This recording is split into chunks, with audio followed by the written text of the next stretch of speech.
In this video, I'm taking you behind the scenes of how I documented one of the last hunter-gatherer tribes on planet Earth, the Hadza Tribe in Tanzania. I'll show you how I directed people I couldn't even speak with, how I shot, edited, created this video, and I'll share some tips on making a travel film that truly connects. Wow. It's been a while since I've sat in front of a camera, so I guess it's about time I introduce myself to all the new people here. My name is Zilver Schmitz. I'm a 24-year-old filmmaker, storyteller and creator from the Netherlands. I've been making videos for over 10 years now, and I've had the chance to collaborate with brands like Bugatti and Sony. On this channel, I share my personal films and create video breakdowns where I share useful tips and tricks on how to tell stories that truly resonate. Now let's get back to the Hadza video. If you haven't seen the full film yet, make sure to check it out on my channel. This all started with an invitation from my friend Frank. He's a Dutch YouTuber and he wanted to make a documentary about the Hadza tribe in Tanzania. The Hadza or Hadzabi are some of the last true hunter-gatherers on this planet. They live near the remote region of Lake Eyasi in Tanzania, far removed from the modern world as we know it. Frank asked me if I wanted to join him to document them. I immediately knew this was a truly special opportunity to create a travel film. So before the trip, I did some research. Who are the Hadzabi? What kind of story could I tell about them? But to be completely honest, I just didn't know what to expect from this trip. So I had to go in with an open mind. Getting there wasn't easy. After a long flight and a 6-hour drive through dusty roads, we finally arrived at the Hadza camp.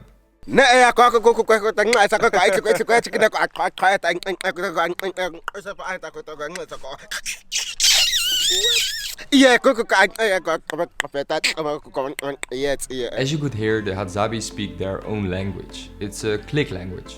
So at first, the communication was mostly through hands, smiles and body language. We took it slow, no camera right away, just observing, connecting and showing respect. Once there was trust, I started filming and I came a little closer. The Hadza were incredibly welcoming and very open. They were curious about us, but even more, they wanted to share their culture and their way of life. From showing us how they hunt and gather to letting us observe their daily routines. They really invited us into their world. Nut!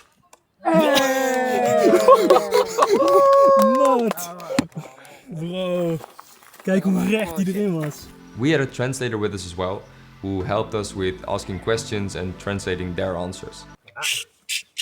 What is he saying, bro? I really tried to be a fly on the wall, because I didn't want to stage anything. But sometimes I just asked if they could repeat a moment to get a cleaner shot of it. Everything else I filmed was real. It just happened right in front of us. Normally I start with the concept before I film. This time, the story only came together in my mind after the first moments with the Hadza. Talking with our local guide, we discussed wealth and happiness. How we in the West often chase meaning everywhere around us, while the Hadza find it right here, in the present moment. In the Western world, we often label people in Africa as poor, but in reality, their lives are incredibly rich, full of community, knowledge and connection to nature, but most importantly, full of love. That insight had to become the heart of this video. At that point, I just knew the whole video had to be about the contrast between their world and ours. I kept my gear super compact to stay fast and flexible. I shot everything on my Sony FX3, using only 2 lenses, the 24-70 and the 70-200. To extend my reach, I also used a teleconverter, giving me some extra range for distance shots and extra compression. For audio, I used the tiny Sony on-camera microphone. It's light, quick to set up and perfect for run and gun shooting. I also brought a macro filter, which ended up giving me one of my favorite shots of this whole trip, a super close-up of an eye. I filmed everything handheld and I tried to be as stable as possible. During the shoot, I tried to get a good balance between wide, medium and close frames. The wide shots show the vastness of their environment and how the Hadza live within it. The medium shots capture their daily rhythm, cooking, laughing, And the close-ups really bring you right into their world. The details, the emotions, all of the raw human moments. I also wanted to film the contrast between the calm and tension, the quiet moments of everyday life versus the adrenaline and focus during their hunts. That balance became a key part of the whole video. Back in Amsterdam, my shots are fast and chaotic. In Tanzania, I went for still frames to let the moment breathe.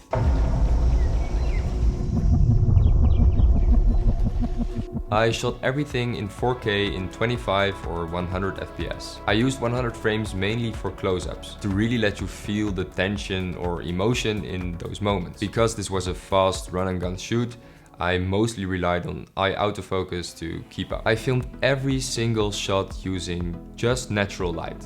The best times, of course, were early in the morning or late in the afternoon during golden hour, when everything turns soft and warm. I usually film from the shadow side to create more depth and drama. This means the sun was behind the subject. During the day, the sunlight was very harsh, so I used those shots only for some high contrast black and white frames. There was one specific shot of one of the Hadza people holding the monkey he just killed, and this was shot in broad daylight, so it was very harsh. But when I turned this shot black and white, I could still use it in the cinematic piece I was trying to put together.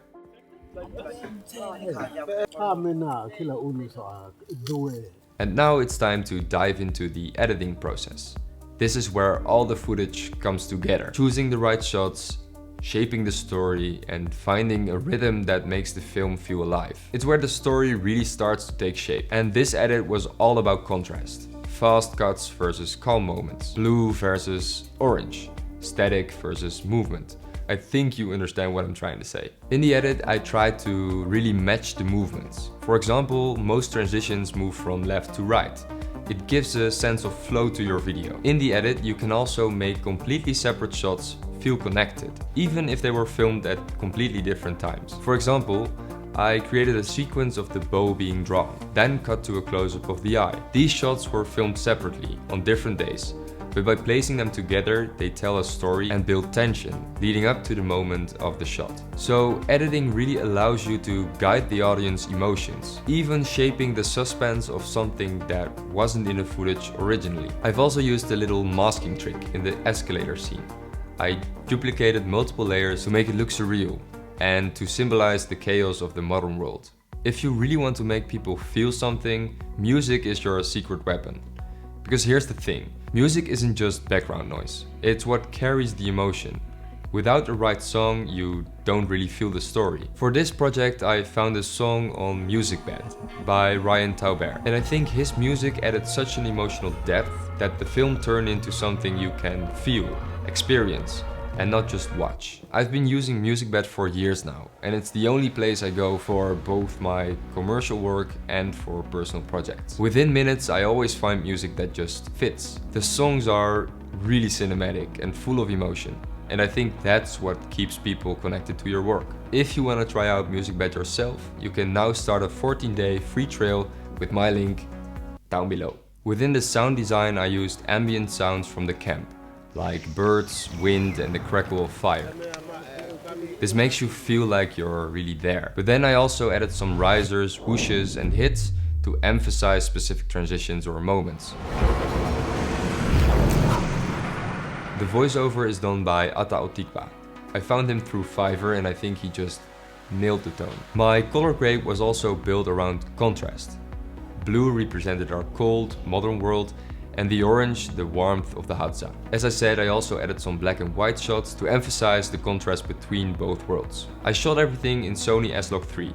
Then I converted it to Rec 709, adjusted some contrast and white balance, the color correction stuff, and finally I pushed the tones to match every scene's vibe. The warmer orange tones and the colder blue tones. This project reminded me to let go of control sometimes, to really trust the process. Sometimes the best stories come when you stop planning and just observe. The Hadza really live in the moment, and that's something I'm trying to take with me, both in my life and in filmmaking. So guys, thank you so much for watching. I hope you guys enjoyed. If you still have any questions about this project or a different project, don't hesitate to drop a comment down below. And I hope to see you in the next one. Ciao. Bro. Ja, we weten het nu al.